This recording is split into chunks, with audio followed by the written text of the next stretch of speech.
Hey everybody, welcome back to my channel. It's Constance the Reader, and it's time for the March wrap-up video.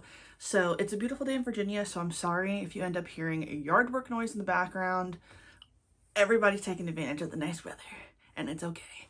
But March was a great reading month for me. Obviously, I won the damn Naruto TBR challenge. We already know I was going to do a good job at that. Hello. I read a lot of good manga. I read some other books that I'm really happy with. I think March was probably, I have no complaints about my reading in the month of March. Now, when y'all see what I'm going to be reading in the month of April, when I'm almost done with, I might even just go ahead and tell y'all the way I rated some of the books that I end up having to read. We will see, because I'm hoping that I'm done with them by that time. But without further ado, let's get into the March reading wrap up. As I said, the Naruto TBR challenge, I won that. So a book with the girl in the title, that was Run Away With Me Girl. A book you put in a TBR video you never got to, Fatal Fred Rice. And a book you bought secondhand was Inuyasha. So I read volume 1 for Inuyasha. Great reading month. So I listened to Kingdom of Flesh and Fire by Jennifer L. Armentrout. This wasn't that bad. It's interesting because, so this is the second book in a Blood and Ash series. I just found out that the third book is, it's not like the third book per se. Like, from what I've gathered, it seems like it's kind of a little bit of a filler book. So let me know if that's true in the comments. I'm still going to listen to it because I've made it this far and I'm liking it. Like, I actually enjoyed this book. I understand why the girlies put this on their little spicy reads thing, because a lot more sex and touching on each other happens in this book. You know, in the first book, everything that goes down is like at the very end. They finally have a little hookup moment under the stars. But here, oh my God, banging left and right, touching, squeezing, rubbing. It all goes down in this book, but it was also pretty good. So this is just like the journey. So they've made it to that one keep. She gets a little bit more information. She gets a little bit more discovery about what's really going down in the kingdom. She sees a lot of death, a lot of destruction. It was actually really sad what was going on in this book. A lot of people died, a lot of needless death. But it was really good. I enjoyed it. I'm enjoying it for what it is. I'm not liking this because it's like peak literary anything. And if it is for you, that's totally fine. It's just a nice, like, you know, it's entertaining. It's got a little bit of romance. It's got a little bit of blood and gore, action, you know, people kind of hooking up, banging, unrequited love. I'm waiting to see if there's going to be some type of like love triangle going on at some point. I'm not seeing that yet, but I'm enjoying it. So I like this so far. I don't know what I rated this on Goodreads. I guess like 4 stars, 3-4 stars. Not bad. I'm going to read the next book, so that's all you need to know. Next, I read volumes 1 and 2 of Dan Da Dan. This was not what I was expecting. So I think when I talked about this with you guys, I mentioned that I picked this because it was a cover buy. A lot of people were talking about it on TikTok, and I really, really liked like what I saw on the covers, but I didn't know when I bought it exactly what it was about. It's about aliens. It's about spirits, and I really like it. So you're following these two high school students that have not really been around each other in the same social circles. Momo is like the cool girl. She is kind of like, she's kind of a badass, you know, she dates like older guys, she's into whatever. Her grandma is like a spirit medium, and that's kind of like the family business in a way. So she believes in spirits. Then you have this character. So his nickname is Okarun, but I'm going to call him by his first name, which is Ken. And he is in aliens. Somehow they cross paths with each other in school, and they both kind of like shit on each other for what they like, because he doesn't believe in spirits, she doesn't believe in aliens. And you know what? They decide to go, you know, I'm going to prove to you that the other one is real. And it looks like both of them are real. So spirits are real and so are aliens. And yeah, it's wild. It's interesting. I think it's really funny. It's been a fun read. It's got some moments where it's a little risque, I will say that. Nah, I guess you could say a little bit fan servicey to a certain extent, but I'm liking it so far, and I would recommend this. I'm definitely going to continue on with the series. I just think the art style is really cool. The characters are really funny. The story is really interesting. I can't wait to see what more is going to happen. Like, there has to be this bigger thing that's going to, I don't know, they're going to have to defeat, that's going to save the world. I just feel like that's going to happen in this series. Like, it's been very, like, fun, and we're trying to, you know, stop these ghosts, stop these aliens, but I feel like a bigger thing is going to happen, and I can't wait for it. So read this series. It's really good. It's only 2 volumes so far. The 3rd volume does come out this year, I think in the summertime. I will be picking it up, that is for sure. A School Frozen in Time. So this is a 4-volume series. I had really wanted to read all 4 of these in the month of March, but it didn't happen. It's okay. So far, so good. So basically, it's a bunch of high school students. They show up to class after break, and they realize that they're the only ones in the school. And it's like 6 or 7 of them. All of them seem to be friends or like kind of cool with each other to a certain extent. And then they start to realize no one else is here, no one's showing up, and now we can't leave the school. Something happened right before everybody left for break. A student died, and they can't quite remember what happened, but there's something going on in the school. It's frozen in time, obviously, and they have to start remembering it to get away. Now, something happens at the very end of this volume where, is the person who does actually remember something, are they dead now? Have they been spirited away to the, you know, outside of the school? We don't know. So I'm liking it so far. I think I'm going to end up liking it, and I don't know where we're going with this. Again, like I said, like, also, other twist is one of them might be the dead student, because nobody can remember what happened to the student. They don't remember who the student is. So the person that died could very well be among them, and that's what ends up happening to them when they are like, I don't know, they run into that person, they finally start to remember, like, oh shit.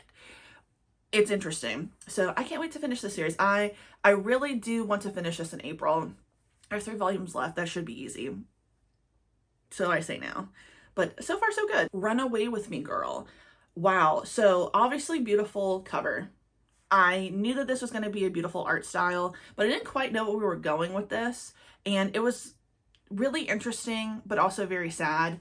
In my video from last week where I talked about some manga that I recently bought, I got the 2nd volume of this. I don't know how long this series is going to be, but I'm interested to see what happens, because it's not what I was expecting. So it's Maki and Midori. They did it in high school. One of them wanted to keep this relationship going because it was their first love. The other, not so much. She was like, you know, this was fun, but, you know, we're going to be adults after graduation. You know, obviously I'm going to need to marry a man. I'm going to have a baby. So trying to like fit herself into the cis heteronormative, like gender stereotype, you know, life as they go. Years go by, they've fallen apart after, or they've drifted apart after this, and somehow they run into each other, and things kind of pick up where they left off, but one of them is pregnant. The one who obviously was like, I'm going to be with a man. But the person that she ends up with is abusive, and I don't know where we're going with this. I mean, this is a beautiful cover. It looks like they're both wearing wedding dresses. Do they end up together in the end? I'm not sure. I'm hoping for a nice ending like Goodbye My Rose Garden, but it's because this is, you know, present day, the expectations of, you know, a woman having a baby, being married, you know, could she just leave this person? Is anybody going to believe or care that she's in an abusive relationship right now? A lot of people think that the one who's very pretty and wants to have the baby and marry a man is like an airhead. And it sucks because she lets people think that of her, even though she's much more than that. So it's been a sad read in a way, but I'm optimistic with how it will end. I'm hoping that it ends really well. And in the month of April, I will be reading the 2nd volume, so we'll see what happens. Inuyasha, you know, this is one of my favorite anime growing up. I loved watching this. I liked getting back into the story and reading it. So that was really, really fun. Obviously last month, or well, in the month of February, I got Yura of the Demon Hair tattooed on me. She was one of my favorite villains in this series, or demons in this series. So it's been nice to like go back and see her. But yeah, so far so good. Gonna continue reading the series. I'm gonna take my time though. And now I'm kind of like wanting to rewatch it again, but we'll see. My husband hasn't watched it, so, you know, let's all try to rally around getting him to watch Inuyasha. Our Dreams at Dusk. So this is another really short series. It's only 4 volumes. I did want to read all 4 volumes in the month of March. I didn't get around to it, but not what I was expecting. So I think that we're going to, I'm not sure, but I think every volume is going to follow possibly a different character, but they're all going to be connected because basically this main character, he's a young high school boy. One of his friends takes his phone and sees that he was looking at gay porn on his phone. So now this rumor is spreading. He's horrified because he doesn't want to be bullied and he doesn't want to come out. And he's not even at that place in his life where he is ready to kind of accept who he is. He doesn't know who he is. And he's considering killing himself when he kind of sees this woman off in the distance. And he is somehow, he stumbles into this place that seems almost magical. Like it seems full of magic, but it's a group of people who are in almost like a treehouse type thing, that it's a bunch of people who are here that are a part of the LGBTQ plus community in some way. And it's become a refuge for some to be who they really are, to make friends, to live how they want, to meet people, to form relationships. And at least in this volume, I kind of felt like in the end, we're going to switch away from his story into someone else's. I'm not sure, but I think we're all going to be connected. So very sad, a very sad book in that, you know, our main character is contemplating suicide. He doesn't want to go back to school. After people have been now making fun of him, he feels like everyone's going to treat him differently. Now he's kind of more conscious of the things that the people in his life are saying that are very homophobic. And that's also been very difficult for him. But yes, it's kind of giving magical realism in a way, which I in general, I'm not always a fan of when I'm reading a regular novel, but I can absolutely get into when it comes to manga or graphic novels. So I think this is going to be equal parts beautiful in terms of art, in terms of story, seeing these characters, but also sad because of the subject matter, right? Dealing with bullying, homophobia, possible suicide, you know, or ideas of suicide. So yeah, so if you've read the series, let me know what you think in the comments. I'm wondering how this will end. I'm definitely interested to see. I'm hoping that it ends well for all the characters that we've met so far. Black Torch. Okay, I did actually finish a series of a short manga. I read all 5 volumes of Black Torch. This was really, really good. I would highly recommend this series. If you want something that has action in it, that is fast-paced and has a really cool story and a cool main character, I would recommend this series for sure. And I rated it 5 stars as a whole. So our main character, Jiro, he comes from a line of spiritual ninjas, so to speak. And he has the ability to speak and communicate to animals. This character, this black cat, I think it's Rago.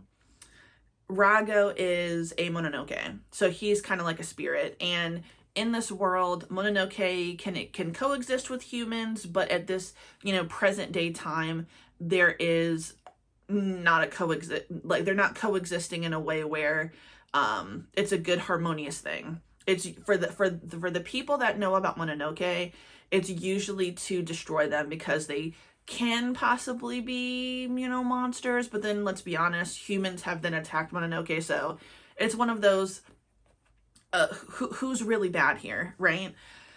Rago had been sealed for a long time, and he's one of the most powerful Mononoke there is. He is somehow released. He doesn't know how. He's weakened. He stumbles upon him, and basically, for a series of events, they end up fusing with each other. It's a really cool story, and then Jiro is asked by this association, this government run thing, to work together with them to take down any bad Mononoke. Or humans, I guess. I mean, it's so short. I mean, it could be even longer than that, in terms of like, are there bad humans working with Mononoke, so on and so forth. And then there's this big bad Mononoke that's on the run. We see some backstory of them, has a history with Rago. It's a really cool story, and I think that the moral question too is really interesting in this. So I don't know if this creator went on to make something, or will go on to make something that's a longer story. I definitely would continue to read like another part of this because I think it was really good. I almost wish that it was longer, even if it was like 10 volumes. I think that would have been perfect.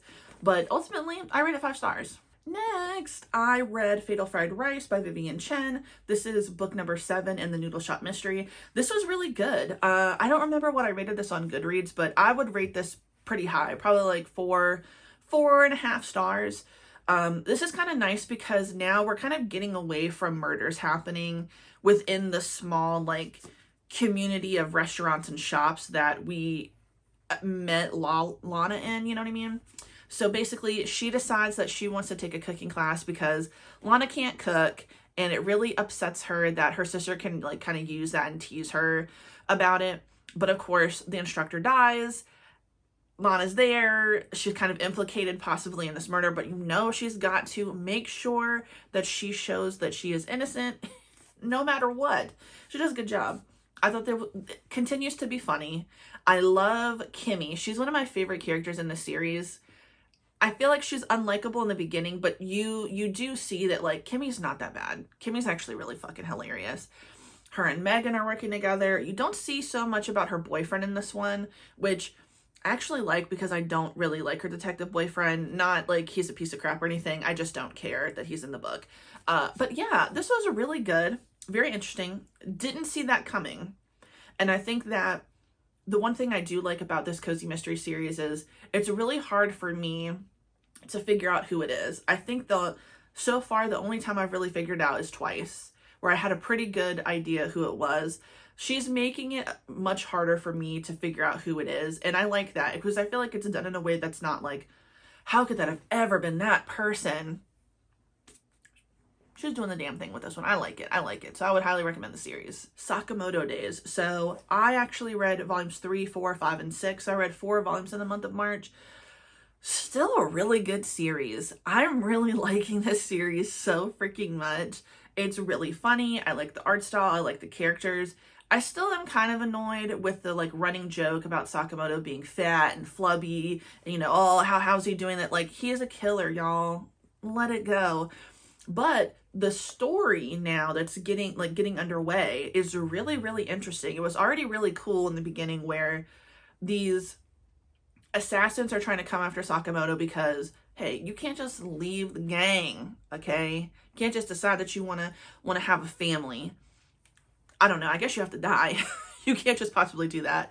But it seems like everybody who ends up meeting him, they either get destroyed and they're like, all right, I know Sakamoto's the best, like I'll let it go, or they become his friend. And I really like that. So that was fun in the beginning, but now it's even getting into a deeper story. So there's an even more menacing character that is now trying to take out the other assassins who are kind of neutral about Sakamoto. I think they were a part of like the crime organization that he was from, but they were kind of like upper echelon where Sakamoto was, by the way. And they're kind of indifferent to him. So it's like, he exists, you know, do whatever. These were pretty good, very brutal, very brutal. This is very bloody, okay? As much as I say it's funny, people are getting fucked up. And it's really good. So I would recommend. Don't know how long the series is going to be, but when this becomes an anime, I don't know if it is yet. I haven't been watching anything. I'm going to be watching it because I want to see how well they do this. I hope they do it justice because it's so good. Is this the last one? Let me check my notes if this is the last one I have to talk about. Oh, it's not. Okay. So this is the last one I have to talk about that's physical. I Want to Eat Your Pancreas.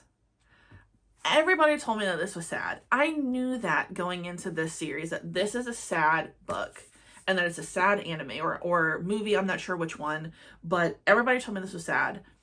I believed them, but I didn't know that I was going to be so emotionally messed up after reading this. Oh, it was so freaking sad.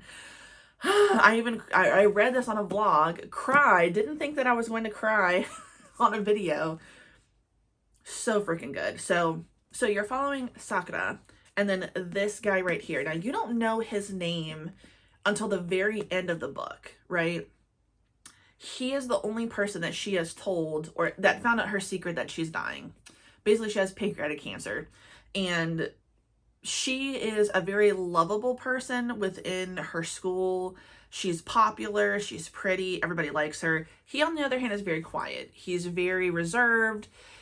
Nobody really knows his name, and that's the interesting part about this book, is that everybody who refers to him, they'll refer to him like, why are you hanging out with the quiet boy, the introverted one, the one who doesn't say anything? Like, no one refers to him as his name, and she wants him to break out of this really, you know, quiet shell that he has, and she wants him to make friends.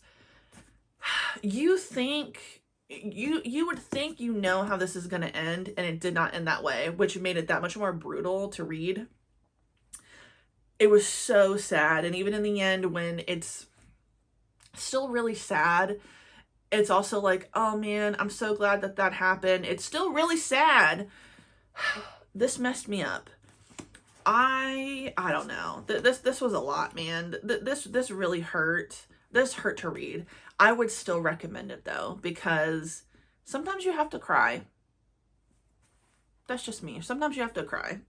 Do it every now and then. This will make you cry at the end. I promise you. It was that good. And lastly, I listened to Wonderland by Jennifer Hillier. I'm pretty sure I thought that book was new. I got a proofer on NetGalley. I don't think it is. I think it's one of her older books. It was really, really good though. I think that Jennifer Hillier is really, really good at writing like thriller books with a twist that I don't quite see coming. So, I mean, even if something is predictable, I still enjoyed myself. That's the thing I like about Jennifer Hillier. There's only been one book I read. It's not that I hated it. It just wasn't my favorite. And honestly, I think I might want to go back and read that and see if my opinion has changed now. We'll see. But it was nice. It was nice. It was fun. It was interesting. It was a good audiobook. I love the narrator that they chose. Basically, this small town, which is really known for this like amusement park called Wonderland. That is the bread and butter. That's the money maker of this town. And the thing is, though, that it's a very corrupt situation going on. So bad things kind of happen, and they're swept under the rug because they make this town money. And a new cop has been put in charge. She has to learn how things go, basically. And the thing is that the cops are kind of bought and paid for by Wonderland because everybody has this close situation, and she's an outsider. So people are hesitant about her. But she's like, I want there to be justice, right? Because right off the bat, something crazy happens. And she's just like, I mean, if there's a murder, I can't just let that not be solved. The person that came before her, the person that's position that she took, they didn't do their job. There were missing kids, and these missing kids may have something to do with what's going on in Wonderland. And I really liked it. I thought the narrator was great. I thought the pacing was really quick. I didn't see I did not guess who it was. I really didn't. And then the double twist was crazy. I didn't see that coming. And then we saw a character from her. So it's within the same series, right? She's really good because the first book I ever read by her was Creep. I loved that book. I would recommend it. Then I think it's The Butcher, and then somehow all of them are tied together because they all take place in the same place, but we see a character that we saw from Creep in another book in this one. So that was really cool because since I haven't read it in so long, I was like, oh my God, I remember them. It was worth it. I would highly recommend reading pretty much anything by Jennifer Hillier. Like I said, I haven't read anything I didn't like, and I think that she's a great author. So read Jennifer Hillier, please. You won't be disappointed, I promise. And that's it. I went through my Goodreads. I'm pretty sure that's all I read in the month of March. There's stuff that I read that I didn't finish, but we'll talk about that in my TBR because I'm going to be finishing that in the month of April. Thank you so much for watching my video. Tell me what you think about what I read in the month of March. Is there anything that piqued your interest? Maybe you're going to be reading next. Anything that you think that I should be reading next myself? Let me know in the comments. I would appreciate it. And if you have any recommendations, let me know too. Thank you so much for watching my video. If you liked the video, please like the video. Like, subscribe, hit the notification bell. That whole smorgasbord of words that I say at the end of the video every time. And follow me on other social medias in the description box. Okay? Thank you so much for watching. Have a good day.